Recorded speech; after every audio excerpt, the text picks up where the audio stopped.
going on, guys? In this video we're going to be upgrading our stock fuel sending unit on our RB25 300ZX. That way we could run PTFE-6 line, so we could run ethanol, and we're also going to be routing our fuel lines to the cold side of the engine as opposed to how the 300ZX routes it from factory, which leaves us on the hot side of our RB25. We want to try to keep these fuel lines as cool as possible, so routing it to the intake side would be our best option. Without further ado, let's get into it.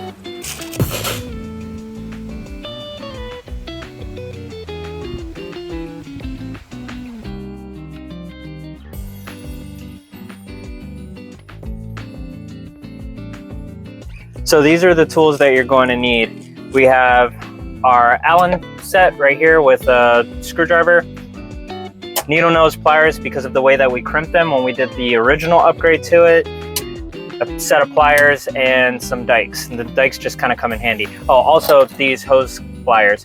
They're good, especially if you're doing this on a stock 300 that you've never really taken the fuel pump out with. They're going to be a bit challenging to come off.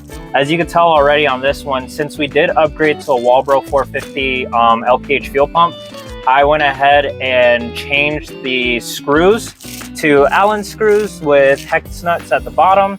As you can see on the factory side, they come with 8mm head set screws, or not set screws, 8mm head screws that they strip all the time. Sometimes you try to get in there with the Phillips bit too, and that causes issues. So I went ahead and just cleaned out the threads with tap and die and put those in there. So we go ahead and disconnect everything, disconnect the wiring. We're going to take these hoses off and pull that sending unit out and start our modifications to it.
So now that we have our fuel pump out, the changes that we're going to be making is we are going to run a new Walbro. I'll show you guys why later on. We're also going to be changing all of these wires, how these connections are up here. I put JB Weld on there because I was kind of in a rush. The first time I did it, I just really wanted to tune and drive the car. But we're going to be taking all of this off, cleaning it up, going to a stainless steel bolt and washer setup.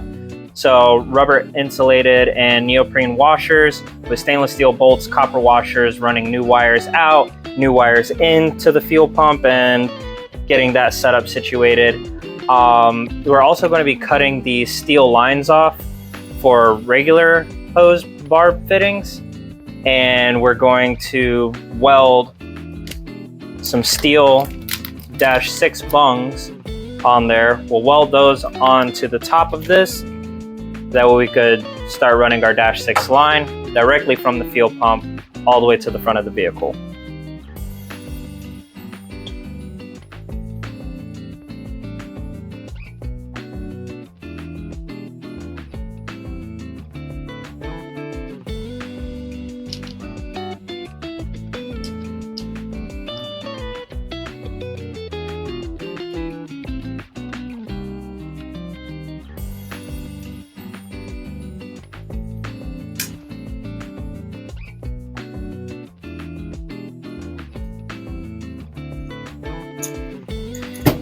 This off, and we're gonna have to cut it.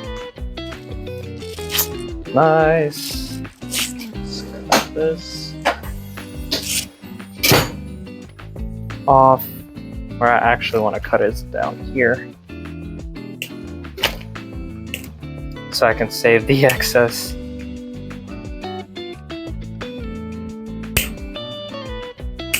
We'll cut it at the solder joints that we made a while back. That way we can save the excess wire for running our new lines. All right, put these to the side. We got the old fuel pump off, which is still good. We're still gonna use it. Now, we gotta figure out how we're gonna break these off. First thing I wanna do is disconnect the solder joints.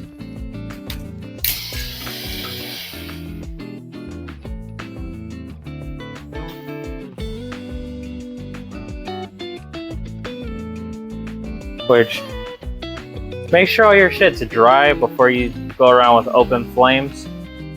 And where the fuel tank is open, you want to cover it with something, and then eventually like close the hatch or something. I wish I had something I could leave a note that says like open fuel on the car, but I think it'll be all right for what we're trying to do. But yeah, so let's go ahead and unscrew these pieces now. Which we're gonna have to drill through them because they're riveted on. So get your drill bit. You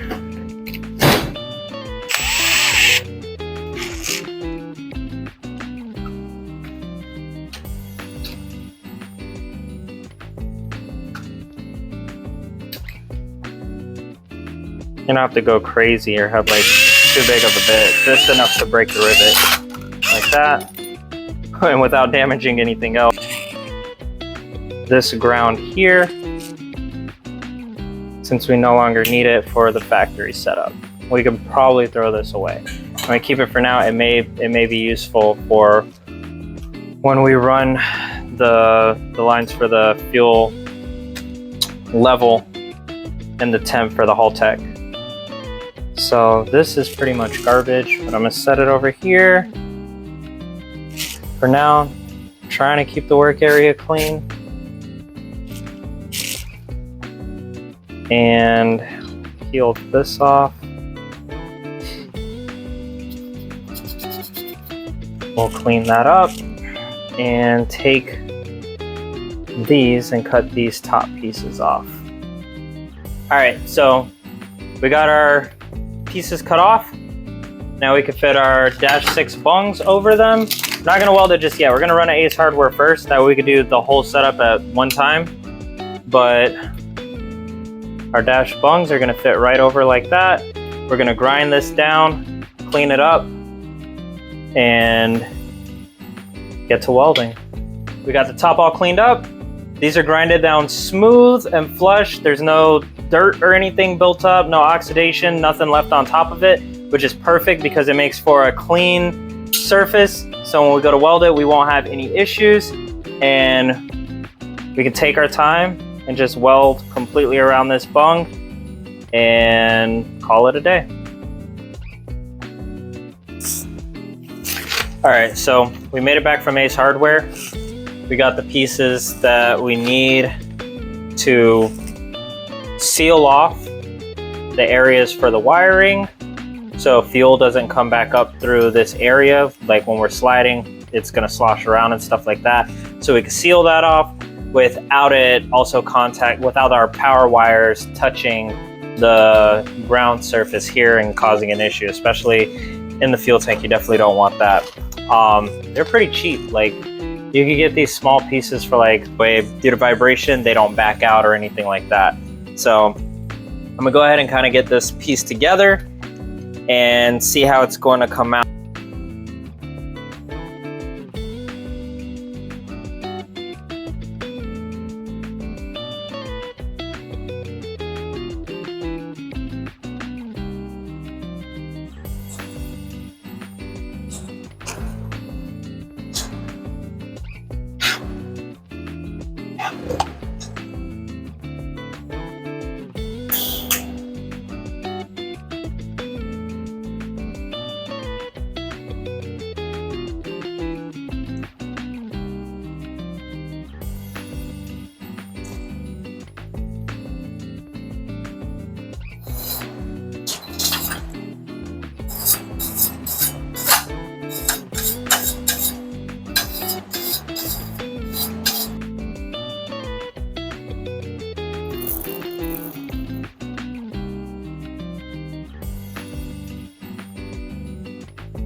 All right, so we got our dash fittings welded on.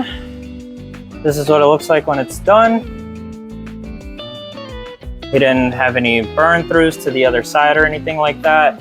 I would say the hardest part has been in between these two since they are so close. You definitely want to make sure that you're getting full penetration through there and that you're wetting it in and getting enough filler inside of there as well so you don't have any gaps.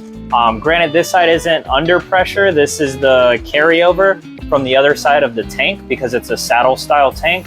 So since there is no pressure, you're less likely to have any kind of leak.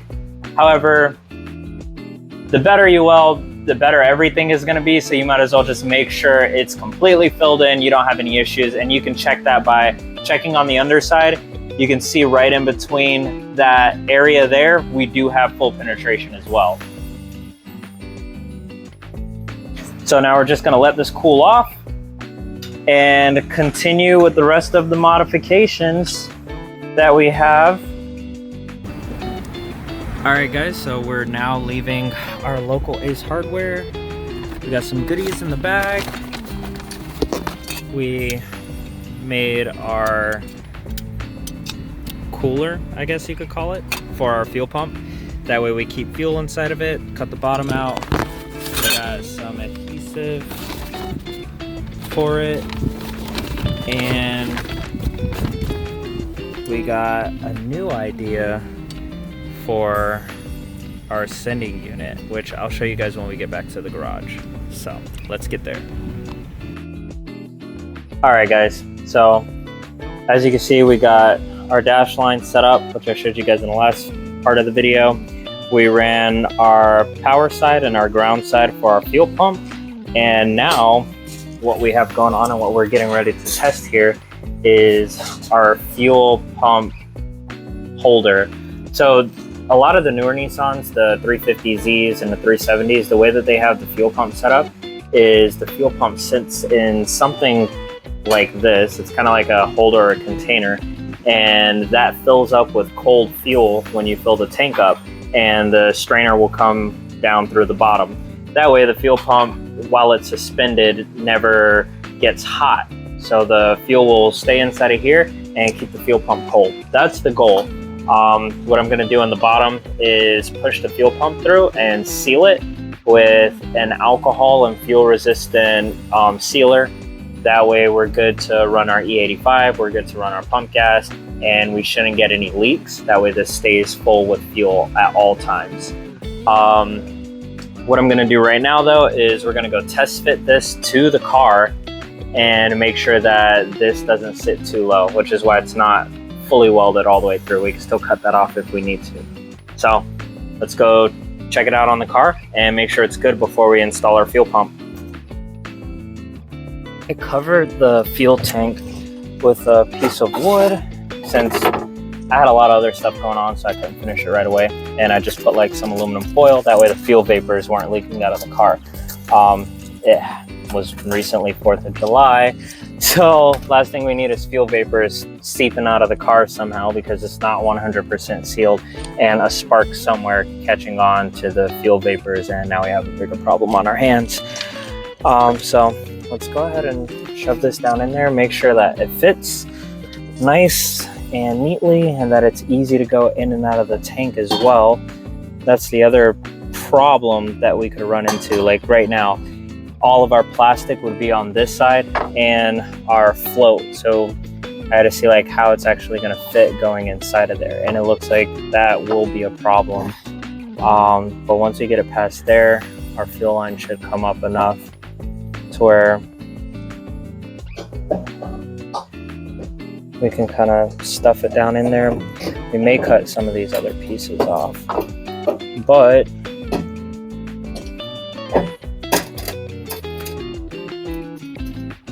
it does seem like it fits down in there pretty decently. I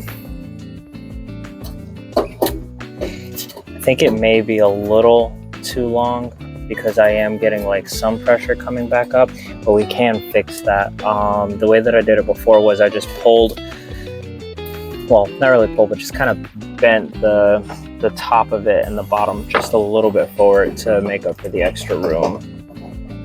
And I want to make sure it's bottom of the tank, and boom, that actually fits really, really nice in there.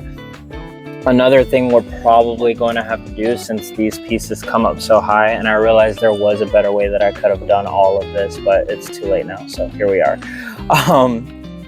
What we're going to do with this is just go this way, probably drill a hole here and run it down the bottom of the car that way, or we may run it inside along the floor here and then up and through the bulkhead. I'm not sure. I'm not really too keen on running fuel lines inside the car. I definitely think that they should be underneath the car. That way, worst case scenario, if anything happens, you don't have fuel spraying on you inside the vehicle, especially like if there's a fire or something like that. You definitely don't want to be in the same vicinity as the fuel. And we're going to cut other pieces for the plate that goes on top of here. So we'll cut that out and use like a grommet or something just to keep this cool and kind of tucked away. But for the most part, this seems to be coming out pretty decently and kind of what I envisioned in my head, like the way that we want it to be. So let's go ahead and take this back out. Since we know that it fits now, we got our fuel pump set up. We didn't clamp the top yet. We did clamp the bottom. That way we can get the fuel pump set up properly inside. And we put a sealant on there. You can't really see it now.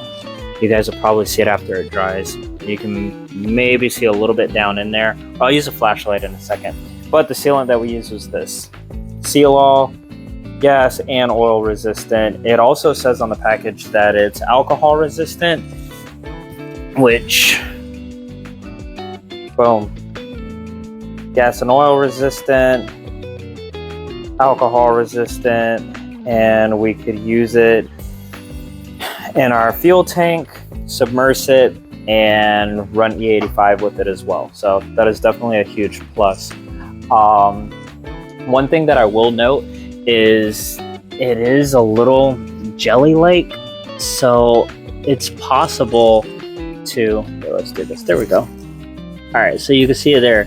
It is pretty gel-like, so just be careful when you're doing it not to allow some of the gel substance to get like inside of this area of your fuel pump or inside there. You definitely don't want that. You could also see on the inside, you have to put it on both parts of the mating surface, and then you could put extra coats of the sealant afterwards, which will kind of help make sure that it is completely sealed. And another thing I will note is when you're setting up the fuel pump, this did start to spin on me a little bit because I didn't have it exactly where I wanted it. So you can see that in the sealant. You can see like parts of it where it's kind of like twisted around like that. You want to try to avoid that as much as possible because it'll create air bubbles and stuff like that, and that could eventually cause leaks. And the thing that we want to do is avoid leaks inside of this thing because we want to keep this filled with fuel. So we're going to let this cure overnight. Okay, so now that we got our fuel pump pretty much set up now, we could go ahead and put it in the tank, but I'll just explain what we did here. We let the sealer cure overnight on the inside and the outside, and then I came back yesterday and I did another coat on top of the already dried coat just to secure it. As you can see, like there is a decent amount of air bubbles in there, which we wanted to try to avoid. This is my first time working with this, so what we're gonna do is submerge it in the tank and test out, like get some fuel in there and just kind of hold the fuel in there for a few hours and see if it ends up leaking out, what the reaction is going to be to the sealer that we use. So we have some on the inside, we have more on the outside, and the way that we're gonna set this up is, now that we got that on there, we'll put our sock, our pickup sock on there, whatever you want to call it, strainer, sock, whatever it is. We'll put that on there. This is going to sit down in the bottom of our tank and filter out whatever contaminants may be in the fuel so we don't damage the pump, but it comes out through the bottom of this piece, so you can still pick up fuel. We're not gonna leak it out of this area, but this is gonna hold a bunch of fuel inside to keep our fuel pump cold. And we'll also put our fuel temperature sensor inside of this area as well. So let's go ahead and get this put inside the tank and see how it does. Now you can see that we got fuel inside.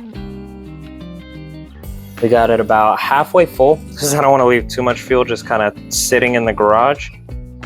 And we don't have any leaks so far. But what I'm going to do, because I want to test the reaction of almost simulating it being submersed. So we're going to leave this for a few hours. I'm going to go run a few other errands that I got to do.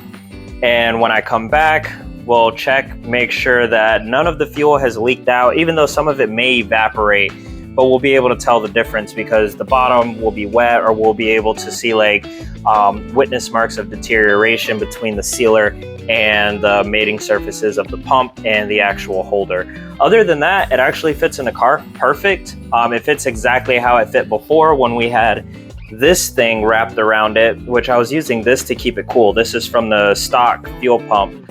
I just wanted something a little bit more secure. We poured the fuel out from the inside, the excess fuel that we put inside of here to test with, to make sure that our seal wasn't leaking, and it's good. We're good all the way around. It's still pretty solid. No signs of deterioration on the inside or the outside.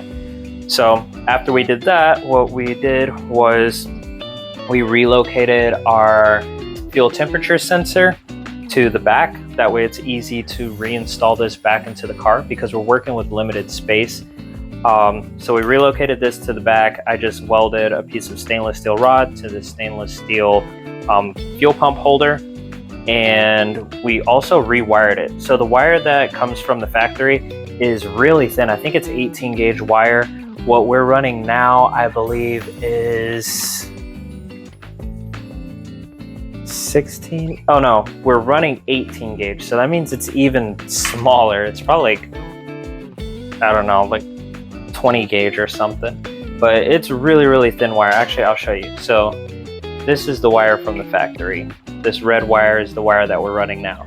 So we ran a wire from the temperature unit, the temperature sensor, and we also ran another wire from the level sensor. Ran that up in here, and you can see how we have our setup underneath. So we have our sending unit for the fuel level, our temperature sensor, our power for the fuel pump, and our ground.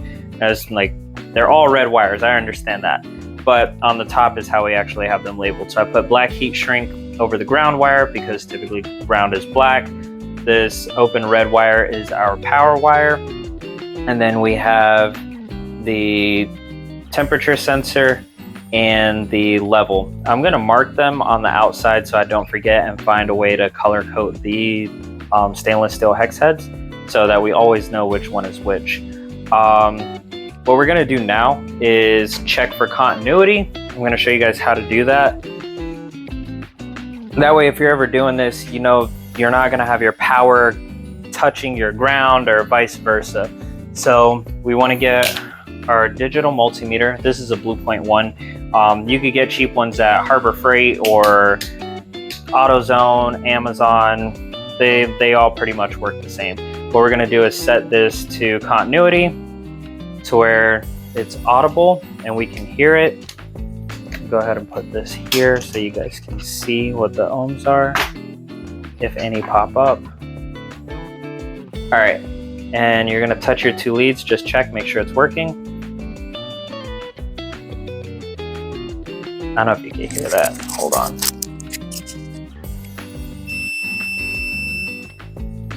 So that beep is what you want to hear. That lets you know that you have continuity. So we're going to go ahead and check our ground first. I don't want to be able to see what the ohms are. So we'll check here. Cool, we got continuity there. And then we'll check the ground wire going underneath. We got continuity there. Then what we want to do is check each of these. Make sure that there is no continuity to any of our power wires. Great. Double check, make sure it's working. Then we'll check this one. Make sure we have continuity on the bottom side. This one is a little bit harder to check because our temperature sensor is inside of here. I'm not going to take it back out again.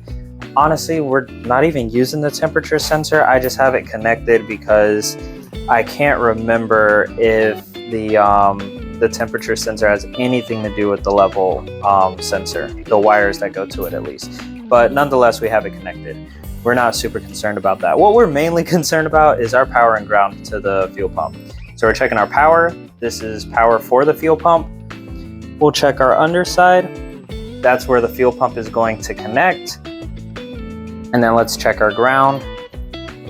Make sure we don't have continuity anywhere else on any of the other wires.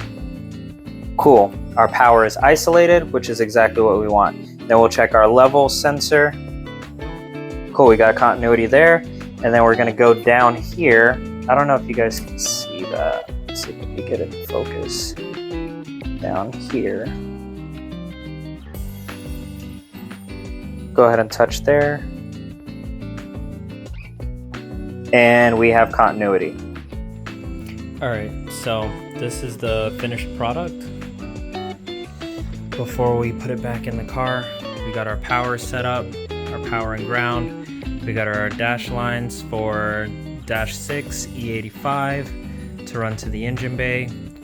We got our power and ground set up underneath with wires for our fuel temperature sensor, our fuel level sending unit, and we have our return line set back up and our crossover from the tank since it's a saddle style. We relocated the fuel temperature sensor to the back, and we also have a new addition, the fuel pump holder to keep the fuel pump nice and cool. This is going to hold excess fuel from whenever we fill up the tank. That will always sit inside of this area and keep the fuel pump nice and cold. So next thing we got to do, and I'll do this in another video, is we're going to run our fuel lines and put our inline E85 sensor in, see how it runs, and get it over to the tuner. So we're gonna shoot that as a separate video. I definitely want to get this video out to you guys now. I've been extremely busy between trying to do this and doing a bunch of other stuff, but the fuel pump setup itself is done. This is complete, so I feel comfortable enough and that we have enough content to drop this video, and when we install it and get the lines run, that'll be a whole separate video. Alright, so that's a wrap on this portion of this part of the project. Thank you guys for joining us. If you found this video helpful, definitely give it a share, like, comment, subscribe to the channel if you want to see more content like this.